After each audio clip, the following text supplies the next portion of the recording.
Rue, start the show! I'm Beatrice, your badass branding strategy girl, and welcome to the Art of Branding Badassery podcast. Rue expects your best branding game. You don't want to miss out on 95% of your audience, do you? Heck yeah, get ready to dive into the world of sound and how it plays a significant role in brand presence. And who better to talk to about this than a video marketing producer who's also a coach that helps entrepreneurs create engaging videos that make money. With over 400 live streaming shows under her belt, please welcome Sri Mahabir. Thank you so much for joining. Thank you so much for having me on, and thank you for that wonderful introduction. Now that I hear it, I'm like, whoa, I actually really did that. That is seriously kick-ass. Like, for over 400, like, do you have a worksheet that you're just, like, tallying them all up? When it comes to shows that I actually was the co-host to, I can go back and look on my calendar. I can go back and look at the shows. But there are a lot of live streaming shows that I was a guest, and I didn't count them. So it might be even close to 500, but right now I just said, you know what, let's just see how many did I do with a guest, or actually with my own show with a guest, and then I co-hosted. And in that, I was just like, whoa, that's a lot for 3 years, and I don't celebrate it. I don't take the time to say, this is what I did. Yeah. Instead, I'm like a lot of people, and some may not, but I'm like, I've got to do more because I don't believe that I'm that good enough. I feel it. Or that others won't see that I can help them. So I've got to prove that I have to do more. And in reality, I've done a lot. Heck yeah, that is seriously freaking badass. And I need to ask, you started your career in sales and marketing, which makes sense. And then you spent 6 years as a financial analyst after pivoting to video marketing. What happened there? How did the financial analyst bit happen? The financial analyst happened because I was in a role where I was sales support, and then it just became that I was their financial analyst, and then I went into that role again at another company. And in 2019, the beginning of 2019, we started to really see more people getting laid off. I was in oil and gas, and I was not comfortable with that, especially prior to 8 months before I actually started my company. My ex, the father of my child, passed away. And so when it came to leaving a legacy, there wasn't very much that he left other than me. His own family, his parents and sisters disowned my daughter. So I couldn't leave my daughter not knowing she would be taken care of. And I said, you know what, I'm going to start this company. So just in case I get laid off, or if anything happens to me, she could take this company and sell it. And so I started in June of 2019. And it was through I didn't have any idea what I was doing. I just went out there and I was just trying to get work. And people were telling me, you need to have testimonials. And in that moment, I realized on my heart, it was placed on my heart, you got to hear their journey. So I'm thinking like, I got to have a studio, because in 2019, we're not really talking about you can do it from home. We're all talking about in person. It has to be done in studio, which we're seeing more of now. We're coming back to that. Yeah. But at that time, I was like, I don't know how to do it. And then 2020 happens, and it was COVID. And I started seeing Gary Vee, Ed Milet, Lewis Howes. They're going live on LinkedIn, Facebook, Instagram. And I'm thinking, this is something, because right now, I don't have any visibility to my business. Nobody knows I exist unless I went to in-person networking events. And then I saw my friend going live on Instagram, and I said, you know what? I know her. I pray with her. I can do this. And that's how I started my show, Journey of an Entrepreneur, on Instagram in April of 2020. And it has changed my life. As fearful as I was, I didn't like the way I sounded or looked. I was always scared and hesitant when the guest didn't pop up right away. I fumbled on my words. I look back at the first 50 live shows and I think to myself, wow, I really did not know what I was doing, but that's what was the best, is you were figuring it out. It was messy and it was okay. And I learned so much. And then in 2021, I had started a business in a virtual assistant, and that's when things changed in 2021 when I hit my 100th live. And then I started to work with a mentor who told me, if you don't like what you're doing, what do you have a passion for? And I started talking about this show. She asked me how many of the 100 had you coached, because they never did a live show or a video. And I said, well, 40. Then she said, well, that's what you should be doing, helping entrepreneurs get on camera. And I started posting on LinkedIn. Yeah. And this is June 2021. I started my second business, which is what I'm doing. And then 6 months later, I got laid off 9 days before Christmas. It wasn't a choice. I don't put all blame on them, but they were not comfortable with me going live and my content.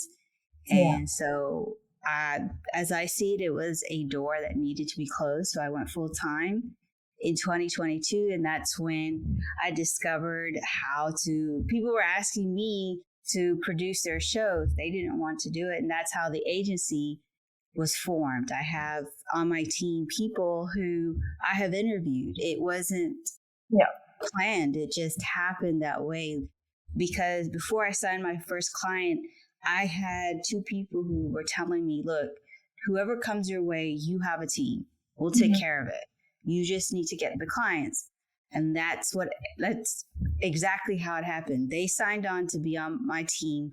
Then a client signed on. And then now I've been slowly building the agency, and we help entrepreneurs bring back their time by helping them with their social media management, producing their live streaming show and podcast. Because as you know, this takes time. You got to find the guests. You got to figure out the topics. You've got to figure out what are people looking for. How can you drive people without shooing them away, but like giving them an opportunity to see who you are and what it would be like to work with you. And these are what our posts, our podcasts, our live streaming shows do. And so to go back 6 years, I'm like, wow, I was a financial analyst, but all of that plays a role today, because running a team, looking at the numbers, looking at what needs to be cut out, whether it's thoughts, people, shows. I've had to cut shows this year. There's been a lot. And I am very thankful for the financial analyst role that I played, but I'm also thankful that I didn't want to stay in that box. That is an incredible journey. And, you talk about these audio-based platforms like podcasts, YouTube, TikTok.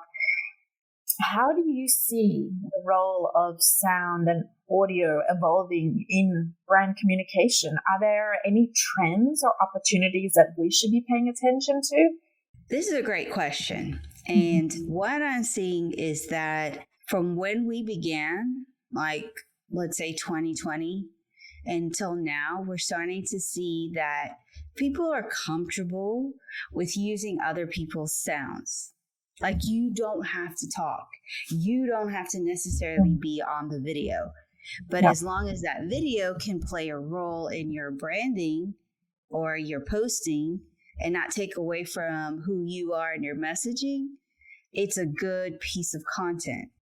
On the flip side, though, we're going to see more and more people having to come on to the screen, having to share their voice, having to talk about why they started that brand or that product or that service, because we don't connect with randomness. We connect with the person. So trends that these are just trends that I see. Now, I know there's more. I don't really look at those things. What I do look at is, what are you posting? Yeah. You think about, what is it that you want to talk about? Well, first, think about, who are you? Who do you want to speak to? And then start posting that content to see if that's resonating. Because the moment that you do, that's when you know you have your topics. I wish I had someone tell me that in the beginning, but I had already had a clear vision. Like, it was so clear, nothing could get in the way. But some people don't. They struggle with topics. They struggle with, what should they be bringing to get somebody to talk to them. And so it's always about, look at your own content. And trends come and go, but what a trend that doesn't go away is what people are looking for when they want to work with you. And that is, they want to know who you are. They want to hear, okay, you struggled, you failed, you had a negative bank account, you've seen things that I haven't. And I want to know, how can I get through it? How did you get through it? Like, why do we not share that story?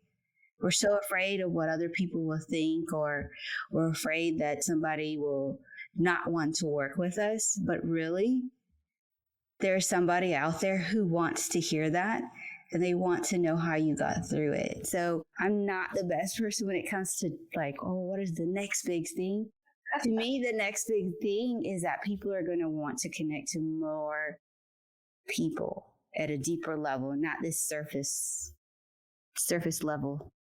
How do you think, or what do you think about integrating music, like, or even things such as like ASMR into people's videos? So like at the beginning, at the end, in the middle, to add effect, to build onto their voice, to make it their brand.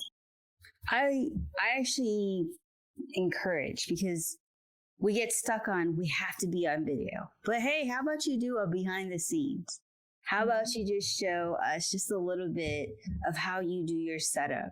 How is it like to work with a client? And when it comes to these pieces of element, it actually makes you feel something. Like you when you see that product, you remember that person, how they tapped. Everybody's always tapping stuff, or ruffling something, or walking very slowly, talking it, but you're using your voice and you're saying, this is what my day looks like. And you're sitting there like, why aren't they speaking faster? But that's all part of the video. I was watching somebody and I noticed that their trick is, in the first few seconds of the video, they talk really slow, but it was a power-packed hook that you wanted to see what's the rest of the video, because the video was like 7 minutes long, but it was worth it because now I'm telling you about it. And they said that the reason why they slowed it down is because we're so used to having people speed it up that when you slow it down, you get people to really pay attention, and they understand their video is not for everybody, but they still had like close to 1 million views. So obviously 1 million people wanted to watch that video. So I'm just saying, don't get caught in what you're not doing. Get caught in, what do people want to see? What are people wanting to hear from you? Heck yeah, damn, that is impressive. Say, for example, if it's music wise, for choosing the right background music or choosing the right theme to match their brand. So music is actually one of those hard ones for me. I actually don't push music too much, but I do understand this, that you can have a soundbite in a song. There's maybe, for example, you're seeing somebody for this first time and you use the song, reunited, and it feels so good. And then people are like, oh my God, I feel that. So that's that same concept when you can find the lyric that goes with your theme. Now, you want to be careful about when you choose a song, does it have bad words? Does it have a connotation that you don't understand? Or if you're using a soundbite that is in another language, which you thought was innocent because everybody else is using, but then somebody comes and tells you, this is what they're really saying. And then they didn't use bad words, but they are doing a description of some act to somebody. And you're like, I wouldn't try to say that, or every sound has not a sound, but the types of sounds that you use also can create your brand. So in the beginning, I used to use a lot of lo-fi vibes music. And that's just the type of music that I would use. So you can use music. You want to use royalty-free music. You want to use soundbite that you kind of understand. Because if you're planning on using this same video on multiple platforms, it's easier just to use something that's royalty-free that you can carry everywhere. But then at the same time, we're also noticing Shorts, TikTok, Instagram, Facebook, they all have the same song. So you can use the same song. But again, sounds just like any song, they can go away. Yeah. So then you don't have sound in your video. You got to be careful about that. Exactly. If they block it, then we're screwed. And also to consider from the cultural side, like, don't offend people. But jumping back to you choosing lo-fi, why did you choose that? And how do you think that reflected with your brand? At the time, I had no idea what I was doing. And I just liked the slower beat in the background. And of course, it was pretty loud. The beat and the bass was a little bit too much for people. And so I learned, don't put it too loud. And people are like, what's too loud? And if you put it between 2 to 4%, especially if you're talking, it should not overbear you. The song is just to enhance, not overbear. Now, if you're not talking, the song is really important. And that's where you've got to decide, what are you doing? How is this song playing a role in your video? I know I said before I don't know much about sound, but I don't know much. But that's still pretty badass. The little bit I do know, you've got to understand, how does this song play a role? Because if you're not speaking, the song or the soundbite is who is talking for you. But if you are talking, the sound or soundbite should not be over you. Exactly. So speaking of mistakes, what are some common mistakes or even misconceptions that people have had when it comes to incorporating their sound or audio into their brand strategies? They don't think about it. They don't want to think about it. Or I remember, I'm not ready. I'm not ready to add video. I'm not ready to add live streaming. Or I have been doing it, but it just doesn't work for me. Well, then it's like, well, what did you talk about? I'm talking about mental health. But is that what your community is looking for? I think. Did you poll them? Did you ask them? Did you get into the comments? Did you put posts that could give you an indication that's what they're looking for? I mean, I'm the type of person that I've learned now that you've got to have content first to understand what people want. And many are just like, no, I want to do the show. Okay, you can do the show, but you got to give people a chance and an opportunity to get to know you. Because if you haven't been posting, they don't know who you are and they won't really tune into your podcast or live streaming show. Give them a chance. I remember I was posting for a few months before I actually went live. So that's why I go back and I'm like, these little things have a play into what you do. And then the other mistake I made was assuming that this is what I want for my vibe, and later realizing it really doesn't matter. Like, I don't care. Well, there's one question that I ask everyone that jumps on the show, and that is, what's the biggest societal norm that you want to push back on and teach others about in any sense? Ooh, this is a good one. So it's actually two. And one of them is I need to have a large following to sell. That is fallacy. You can start selling with 100 people. If you can't sell to 100 people, you cannot sell to 1,000,000. So stop thinking you need a large following and get comfortable with making your offer, because that really is, I've learned that has to do with relationship with money. We carry generational thoughts about money, so it plays a role in our own business and as an entrepreneur. And then the second one is believing that I'm seeing a lot of it, but I'm not getting the same amount of reach because the impressions aren't there. And I'm saying, well, what is the definition of reach?